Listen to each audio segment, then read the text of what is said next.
Average Joe Explorations here, and today we're on the road to the Queen of the Comstock Lode, Virginia City, Nevada. Now, the Comstock Lode was the largest deposit of silver ever found in the United States. And at the forefront of that was the mining community of Virginia City. Estimated to have had a peak population of about 30,000 souls, Virginia City was the largest mining town of its kind in the entire American West. It was a very typical frontier town, and a very famous one at that. And today we're going to take you on a journey through some of the historic buildings. So, saddle up and let's hit the trail. First stop on the road north to Virginia City was Silver City. Now, of course, Silver City was eclipsed by Virginia City in terms of local and national importance, but it was still pretty important to the Comstock Lode. Since this was the main way in and out of Virginia City, a lot of freight, a lot of people, and a lot of bullion passed through Silver City on its way to and on its way out of Virginia City. Matter of fact, in the early days, the wagons would be backed up for over 3 miles sometimes on this road here. Silver City also had its own set of mines, but they went belly up in about the 1870s, 1880s. But to this day, many buildings still stand as a silent reminder to Silver City's past and its importance to the area.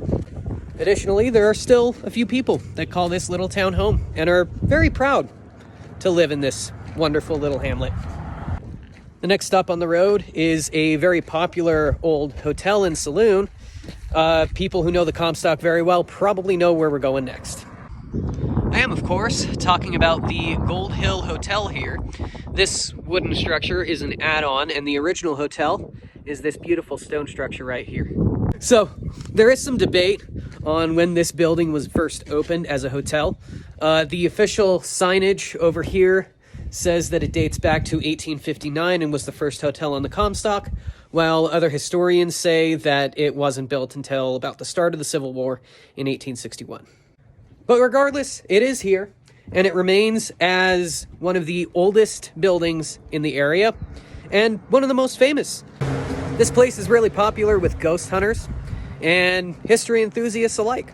It's been featured on numerous historical and paranormal TV shows, and honestly, it's one of my favorite places in the Comstock. In addition to the Gold Hill Hotel, there are several other business houses that are still standing. This one in particular was the Bank of California Gold Hill branch, and this was one of the very first branch banks that they established here in the Comstock. The Bank of California also owned the majority of major mining interests in the area.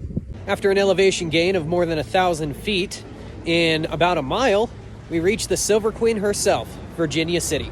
It's estimated that the Comstock may have been home to over 30,000 people at its peak, and according to census statistics, at its peak, Virginia City accounted for about 10,000 of that. This was like a mini San Francisco. In fact, it was the largest town between Denver and San Francisco. Back in its heyday, this town had everything that you could imagine, from rough and tumble Old West saloons to the finest china and imported goods from Europe, and everything in between. One of the first businesses of significance built in Virginia City was the Tahoe House Hotel. It was built in 1859 when this area was still technically considered Utah territory. That's right, for a very brief period, until about late 1860, this area was part of Utah's territory. But of course, with mining the way it was, President Abraham Lincoln in late 1860, early 1861, made Nevada its own territory, carving out a big chunk of Utah territory in the process. Throughout its history and throughout today, the Tahoe House Hotel has hosted a hotel. It's hosted several businesses on its lower end here, and it still does well for itself more than 160 years after it was first built. We walk to our next stop, I'll tell you how Virginia City got its name. In a roundabout way, it was named after the state of Virginia, but only because its namesake was from there. He was an eccentric but talented miner by the name of Old Virginie. And allegedly, he got drunk one night, dropped a whiskey bottle right on the town site where this town would grow up, and he said, "I now christen this place Old Virginia City." Whether that legend is true or not is unknown, but what is known is this place has been known as Virginia City throughout its entire history. Now, the Comstock made many men wealthy and many men famous. And at the old Washoe Club right here, built in 1862, this is where all of the town's millionaires used to hang out. That's right, the Washoe Club was where the town's prominent and wealthy businessmen would have their handshake, congratulations on being wealthy meetings. and it's survived a fire, several fires actually, and its bar continues to serve patrons to this day.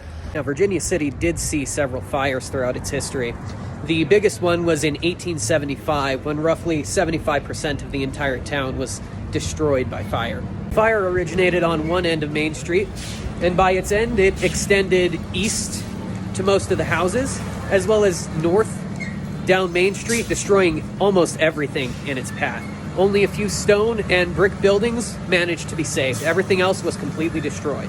Town was in full boom at that point, so within 2 years, the entire town was rebuilt from the ground up.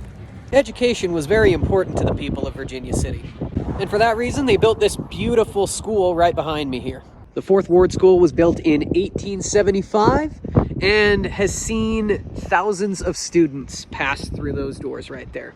Now, the school was designed to accommodate over 1,000 students at a time, and it was in continuous operation until 1936, when the last class graduated and the building was abandoned. But of course, just like most of the rest of Virginia City, preservation efforts worked to preserve the history and legacy of this building, and today it is a very popular museum. Unfortunately, since it is late March, it is not open for tours. However, it is open for tours from about May 1st until near the end of October. Next up, we have the building that housed the Territorial Enterprise newspaper. It was first established in 1858 in Genoa and moved to Virginia City just a couple of years later. Samuel Clemens, whom most of you may know as Mark Twain, got his start with the Territorial Enterprise here. His book, Roughing It, Twain talks about his experiences in Virginia City. It's a good read. After Virginia City was rebuilt following the 1875 fire, at its peak there were over 100 saloons here in town.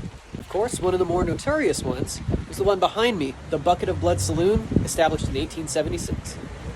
Now, that name obviously does come with a backstory. It's said that the place was so rowdy that at the end of the night, the mop bucket would be less water and more blood. Hence the name, Bucket of Blood. Today, the Bucket of Blood Saloon continues to serve patrons, but in a slightly more welcoming and slightly less violent way. The people of Virginia City were extraordinarily resilient, and in no place is this more evident than Piper's Opera House. The original opera house here, along with most of the city, burned to the ground in 1875, but it was rebuilt and then burned to the ground again in 1883. Third one is the one behind us. John Piper, for whom the opera house is named, was a very prominent businessman here in Virginia City. The bar sat on the city council, and when he passed away in 1897, he had been in the opera business for well over 30 years. Performance companies from San Francisco, from New York, and from everywhere in between came to Piper's Opera House at its peak. And today, it is a performing arts theater that still sees quite a lot of business. Now, Virginia City's mining boom lasted quite a long time. From 1859 up until about the 1880s into the 1890s, over $700 million worth of silver, gold, and other minerals came out of these hills. But of course, all mining booms have to come to an end at some point. Starting in the 1930s, Virginia City was very heavily marketed as a tourist town. Today, it has a permanent population of just over 1,000 people and is one of the biggest tourist spots outside of Las Vegas and Reno, seeing over 2 million visitors a year. Throughout the decades, Virginia City, although it's a shadow of its former self, has been preserved by generations of people who care very deeply about the history of this place. As far as a vacation destination, Virginia City is easily the best example of an old mining town in the entire country. Of course, this video only scratches the surface of all there is to see here in Virginia City. It's only about a 6-hour drive from where I live, so if you'd like to see more, just let me know. I'll head right back out here. All that said, thank you so much for taking your time to watch this video. Little cameo from my spouse right there, and the opera house. Until next time, fellow explorers,